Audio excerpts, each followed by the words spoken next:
Hey everyone, this is Garrett Terrell. Welcome back to another sit down video. The video for today is how to buy your first rental property. So if you've decided to buy your first rental property, if you're at that stage in life where you want to start real estate investing, congratulations. This is an exciting time and you need to know how to do this correctly or else you could lose a lot of money.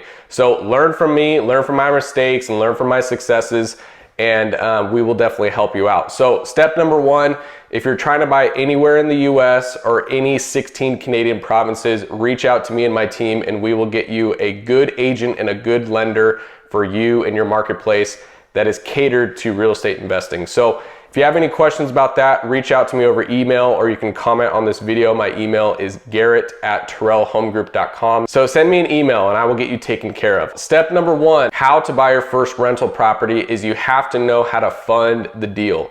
So that's financing. So there's either you're paying cash or you're getting a loan on it. It's pretty simple, right? There's two options. So to buy a traditional rental property for a single family residence, what you're gonna need to do is put about 20 to 25% down of the purchase price. That is gonna be your down payment because most conventional lenders, most traditional lenders are going to do a 80% to 75% loan to value on a rental property if you are not living in it, right? They lend on two different types of assets, the assets that you own or occupy and the non-owner occupy. So you wanna make sure if you are living in it, if you're buying like a duplex, for example, you can get an FHA loan, which can be as low as 3.5% down or 5% down. And you can put that down on a duplex or a triplex or a fourplex, and you can live in it for a lesser down payment. If you are not living in it, you have to put a higher down payment because the bank sees it as a higher risk. So you're gonna have to put 20 to 25% down. That's step number one. So also how to buy a rental property. This is how we bought one of our first rentals, is we actually lived in it for a year. You can also do that yourself. You can buy a house as a primary residence, live in it for a year, and then you can either refinance out of it or you can keep the same loan on it and then you can rent it out after you move out of it. So that was our first way of owning a rental property. It was our primary residence. We moved out of it after a year, bought a bigger house, lived in that. We had the rental property pay for our mortgage on the new house. So we essentially lived for free and we had two houses. So that is the part about real estate investing. It can really provide you with a lot of passive income and time freedom.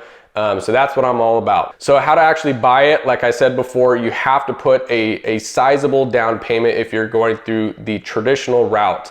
That is for a non-owner occupied loan. If you are living in it, if you are living in a duplex or living in a triplex or a quadplex, you can actually get away with an FHA loan, which is a minimum 3.5% down up to about 5 to 10% down, depending on your income, credit, debt to income ratio, all that stuff.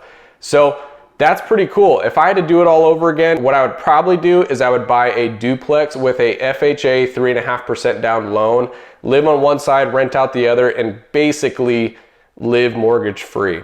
Then after 12 months after that, what I would do is I would buy a new primary residence and then rent out those two units. And so depending on that, you could live for free and then also profit a little. So that's kind of just an easy little game plan. But basically, guys, to own a rental property, you have to have money to do it. You can't just do it for free. There's no way around it. Nobody's going to give you the money to do it. You could get 100% financing somewhere, somehow, if you know a private lender or a family member or something like that. But they're going to hit you so hard with interest and fees that it's probably going to cost you more to own it than it is to rent it out. So you have to put a sizable down payment down because that lowers the loan amount so you can cash flow more on the rental. So a good ROI factor is for a rental property is usually the 1% rule. That's pretty common across the whole real estate industry is, does this property meet the 1% rule?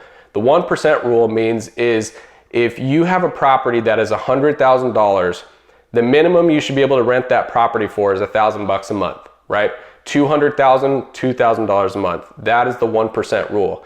If the property hits that or it's a little bit lower, maybe a little bit above, that's usually going to be a good deal. That's how I evaluate all of my rental properties. That is how you buy a rental property. So again, if you have any questions, feel free to comment below. If you're looking for a rental property, reach out to me, reach out to my team, and we will get you hooked up with a great lender and a great agent in your marketplace that is catered to real estate investing. So be sure to subscribe to the channel, you guys. Be sure to like this video, comment below what you thought, or if you have any questions. Make sure to click the notification bell as well so you can be notified by all my new videos that I'm posting.